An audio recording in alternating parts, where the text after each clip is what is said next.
pacto del PRI con Wall Street.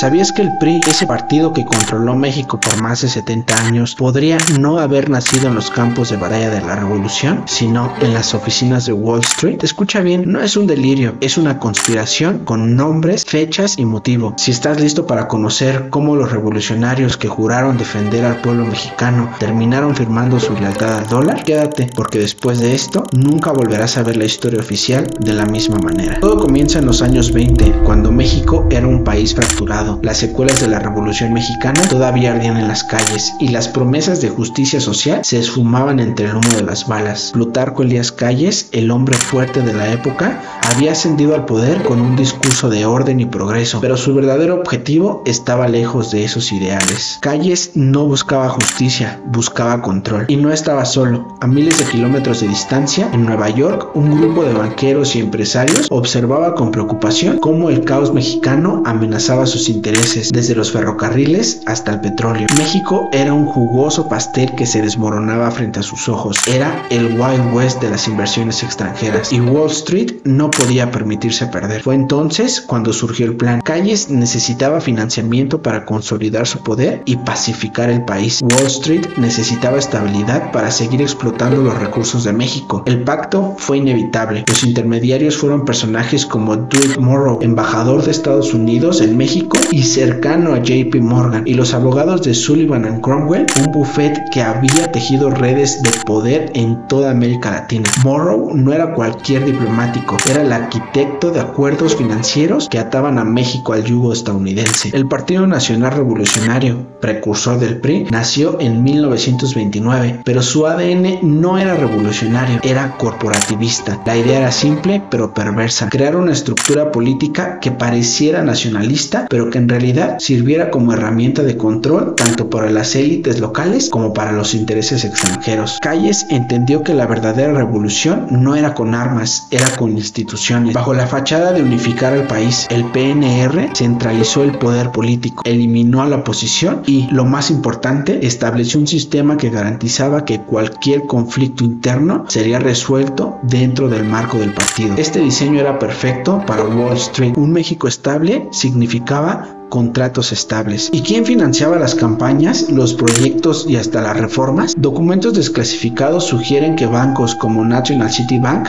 hoy Citibank, y Standard Oil eran jugadores clave en este esquema. No era caridad, era inversión. Cada peso que inyectaban al sistema político mexicano se traducía en millones de dólares de ganancias en petróleo, minería y agricultura. Pero, ¿cómo lograron convencer a los revolucionarios de venderse? La respuesta es cruel. No tuvieron que hacerlo. Muchos de ellos ya estaban corrompidos por el poder. Calles, el jefe máximo, consolidó un sistema donde las élites rurales se beneficiaban del reparto de tierras, mientras que las concesiones petroleras seguían en manos extranjeras. En 1927, mientras Calles promulgaba la ley de expropiación, que supuestamente daba más control al Estado sobre los recursos, en privado firmaba acuerdos que protegían a compañías como Standard Oil y Royal Dutch Shell. La hipocresía era descarada, pero nadie podía desafiarlo. Los nombres de los cómplices son conocidos: Abelardo Rodríguez Luján, Emilio Portes Gil y Pascual Ortiz Rubio. Todos ellos siguieron la línea dictada por Calles y, por ende, por sus beneficiarios en Nueva York. La Revolución Mexicana no fue más que una cortina de humo para consolidar un sistema de explotación más sofisticado. ¿Y el PRI? Cuando el PNR se transformó en el Partido Revolucionario Institucional en 1946,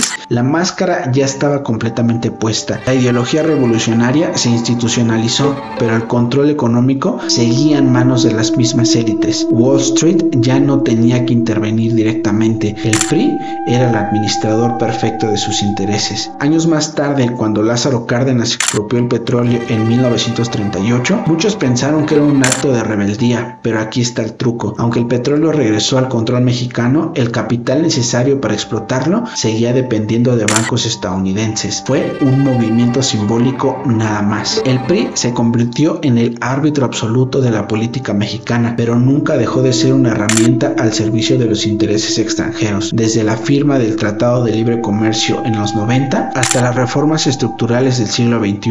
El ADN del PRI sigue intacto. Su función nunca fue servir al pueblo, sino administrar su explotación. Hoy pocos hablan de estas conexiones. La narrativa oficial prefiere exaltar los logros del milagro mexicano y minimizar los vínculos con Wall Street, pero la verdad está ahí, en los archivos desclasificados, en los contratos perdidos y en las cuentas bancarias que nunca salieron a la luz. El PRI no nació en los campos de batalla ni en las asambleas populares. Nació en las oficinas frías de Wall Street, entre hombres de traje que nunca pisaron México, pero decidieron su destino. La próxima vez que escuches hablar de nacionalismo revolucionario, recuerda esto: detrás de cada discurso patriótico puede haber una factura en dólares. ¿Te atreves a mirar más de cerca? Porque una vez que lo hagas, ya no hay vuelta atrás.